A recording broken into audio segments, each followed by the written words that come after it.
अस्सलाम वालेकुम वरहमतुल्लाहि वबरकातुहू। Welcome to Nadia online academy. अच्छा जी, अब जो हमारे पास फॉर्म है वो है ECTA 519 का। और ये वीडियो जो है ECTA स्टूडेंट्स के लिए है जिनका ECTA सब्जेक्ट है, ECTA B है या C है। ठीक है, तो उसके असाइनमेंट नंबर 1 को हम डिस्कस करेंगे कि जी आपने ये असाइनमेंट किस तरह से करनी है। अच्छा जी, पहले इम्पॉर्टेंट बातें हैं ये टीचिंग प्रैक्टिस के हवाले से। बहुत ज़्यादा स्टूडेंट्स जो हैं इस हवाले से कंफ्यूज होते हैं, उनको कुछ पता नहीं होता कि जी इसमें बेसिकली हम करेंगे क्या। इस वीडियो को आपने एंड तक देखना है अगर आप चाहते हैं कि आपकी हर क्यूरी का जो आपकी कंफ्यूजन है आपको आंसर मिले। जी, सबसे पहले जी ये आपकी टीचिंग प्रैक्टिस है, और इसमें आप इसको टीचिंग प्रैक्टिस कह लें, आप इसको इंटर्नशिप कह लें। ठीक है, तो जो स्टूडेंट्स तो टीचर हैं ऑलरेडी वो इजीली जो है वो अपने स्कूल से साइंस स्टैम्प जो है वो करवा सकते हैं। और जो स्टूडेंट्स जो हैं वो टीचर नहीं हैं, अगर आप टीचर नहीं हैं देन जो है वो आप क्या कर सकते हैं।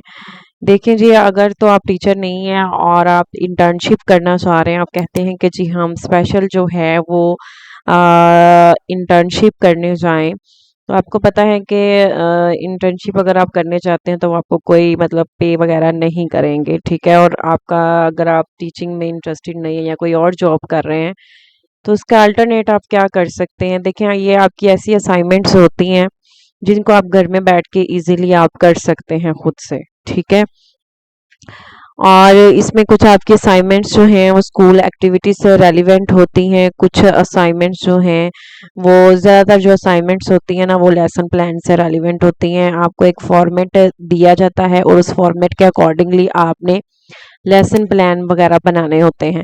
ठीक है, तो अगर आप टीचर नहीं हैं तो आप जो है वो अपनी फ्रेंड या कोई भी रिलेटिव से जो है वो साइंस स्टैम्प करवा सकते हैं। लेकिन अगर आपके पास ये भी ऑप्शन नहीं है देन जो है आप पेड हैंडलिंग के लिए पेड असाइनमेंट जो है वो ले सकते हैं। ठीक है, इससे जो है वो आपका टाइम वेस्ट भी नहीं होगा और जो है आप इजीली इसको कर सकते हैं। अच्छा जी, नेक्स्ट जो है अब इस फॉर्म को आपने फिल कैसे करना है। सबसे पहले ये जो आपकी असाइनमेंट है इसको आपने प्रिंट कर लेना है। ठीक है, अगर आपके 2 सब्जेक्ट हैं या 3 सब्जेक्ट हैं इस सेमेस्टर में, ECTA या ECTB या ECTC, इसमें कोई आपके सुपरवाइजर की तरफ से ऐसी इंस्ट्रक्शंस नहीं है कि आपने जो ECTA फॉर्म में सब्जेक्ट सेलेक्ट किए हैं वही आपने ECTB में करने हैं। तो ये आप लोगों की अपनी मर्जी है कि आप ECTA वाले सब्जेक्ट ECTB में भी ले सकते हैं और ECTC में भी ले सकते हैं। बाकी फॉर्म जो है वो आपका सेम होगा। ठीक है, और अगर आप चेंज करना चाहें, अगर आप कहते हैं कि हम ECTA में कोई सब्जेक्ट मतलब डिफरेंट सब्जेक्ट रखें, ECTB में डिफरेंट रखें और ECTC में डिफरेंट रखें, देन जो है बाकी फॉर्म आपका सेम होगा और सब्जेक्ट जो है वो आप चेंज कर सकते हैं, इसमें कोई इश्यू नहीं है। ठीक है, और इसके अलावा आप जो है मेन बात ये है कि जो आपने स्कूल सिलेक्शन जो है इसमें सोच समझ के करना है, क्योंकि जो आप स्कूल एक बार सिलेक्ट कर लेंगे उसको आप अगेन चेंज नहीं कर सकते। और एट द एंड सेमेस्टर आपका at the end teaching practice जब तक आपके असाइनमेंट्स आती रहेंगी आपका स्कूल जो है वो ही चलेगा, उसको आप चेंज नहीं कर सकते। और सबसे इम्पोर्टेंट बात यह है कि आपने इसकी कोई भी असाइनमेंट स्किप नहीं करनी। अगर आपकी फर्स्ट असाइनमेंट स्किप हो जाती है, किसी वजह से आप इसको सबमिट नहीं करवा पाते, तो आप इसकी जो बाकी की असाइनमेंट्स अपकमिंग असाइनमेंट्स होंगी उस पे आप वर्क नहीं कर सकते। अपकमिंग असाइनमेंट्स पे वर्क करने के लिए ज़रूरी है कि आपका जो असाइनमेंट नंबर 1 है, स्कूल सिलेक्शन फॉर्म है, वो आपका अप्रूव हो। ठीक है, तो जो आपका फॉर्म है उसका अप्रूवल के लिए जो है इन गाइडलाइंस को आपने फॉलो करना है ताकि आपके मार्क्स डिडक्ट ना हो। और जहाँ पे स्टूडेंट्स मिस्टेक करते हैं वो भी मैं आपको बताऊंगी और उस वजह से आपके मार्क्स डिडक्ट होते हैं। अच्छा जी, यहाँ पे सबसे पहले आप अपना ID वगैरह मेंशन कर देंगे। इजी अच्छा जी, उसके बाद डिग्री प्रोग्राम आप मेंशन कर देंगे, स्टूडेंट नेम और नेम और एंड एड्रेस ऑफ स्कूल, ठीक है। हेड टीचर का नाम, और यहाँ पे जिस भी कैटेगरी में आपका स्कूल आता है वो आप लिख देंगे, और टाइप ऑफ स्कूल लिख देंगे, ठीक है। उसके बाद number of students enrolled in each class. तो ये प्ले ग्रुप से लेके ग्रेड 2 तक जितने भी हर क्लास में स्टूडेंट्स हैं, उनकी तादाद है, स्ट्रेंथ है, वो आपने यहाँ पे मेंशन कर देना है। उसके बाद यहाँ पे जो स्टूडेंट्स हैं वो मिस्टेक करते हैं, या तो वो क्लासेस सेम सेलेक्ट कर लेते हैं या फिर सब्जेक्ट सेम सेलेक्ट कर लेते हैं। तो जो आपको इंस्ट्रक्शंस दी गई हैं इनको केयरफुली, इनके अकॉर्डिंगली जो है वो आपने सिलेक्शन करनी है। उससे पहले जो है आपका ECTB का जो फॉर्म है, अगर उसमें आपका जो बाकी का फॉर्म है ये सारा सेम है, अगर आप इसमें सब्जेक्ट चेंज करना चाहें तो कर सकते हैं, क्लास ग्रेड चेंज करना चाहें तो कर सकते हैं। अदरवाइज आप जैसे ECTA का फॉर्म आपने सबमिट करवाया होगा वैसे ही आप ECTB का भी करवा सकते हैं, ठीक है।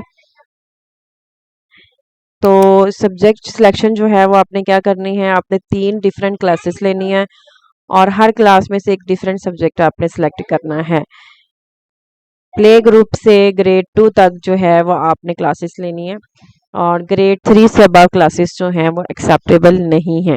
Selecting the same grade twice और the same subject twice will not be accepted. और यहाँ पे ही स्टूडेंट्स मिस्टेक करते हैं, जिनकी वजह से उनका जो फॉर्म है वो रिजेक्ट हो जाता है और उनको 0 मार्क्स मिलते हैं। तो ये वाली मिस्टेक जो है ये आपने नहीं करनी। यहाँ पे देखें, अगर मैं सब्जेक्ट ले रही हूँ PG का और नेक्स्ट जो है मैं कोई ग्रेड 1 ले लूँगी, और इसी तरह से जो है ग्रेड 2, ठीक है। तो इनके आपने डिफरेंट क्लासेस सेलेक्ट करनी है और डिफरेंट ही आपके सब्जेक्ट होने चाहिए। PG की अगर मैं आर्ट की बुक ले रही हूँ और ग्रेड 1 का अगर मैथ ले रही हूँ, उसके बाद ग्रेड 2 का जो है आप कोई भी सब्जेक्ट कर सकते हैं, जैसे इंग्लिश कर सकते हैं, ठीक है, या पोइम्स की बुक जो भी है। तो इस तरह से जो है आपने डिफरेंट सब्जेक्ट इसके सिलेक्ट करने हैं, सेम ना सेम क्लासेस हो और ना ही आपके सेम सब्जेक्ट्स हो। इस यहाँ पे आप नेम वगैरह लिख देंगे। एक्टिविटी 2 में ये है कि आपने जो आपका स्कूल का टाइम टेबल है, ठीक है, जो क्लासेस आपको साइन हुई हैं वो टाइम टेबल आपने यहाँ पे अटैच करना है उसकी पिक्चर बना के, और उन क्लासेस को सब्जेक्ट्स को हाईलाइट भी करना है जो सब्जेक्ट आपको असाइन किए गए, ठीक है। ये एक्टिविटी 2 आ जाएगी, और यहाँ पे आपने साइन कर देने हैं कोऑपरेटिंग टीचर के, हेड टीचर के साइन, और यहाँ पे स्कूल की स्टैम्प, और यहाँ पे आपने जो भी डेट मेंशन करनी है करंट, ठीक है। तो अगर आपका कोई क्वेश्चन है तो आप कमेंट करके पूछ सकते हैं। Thank you and good luck all of you.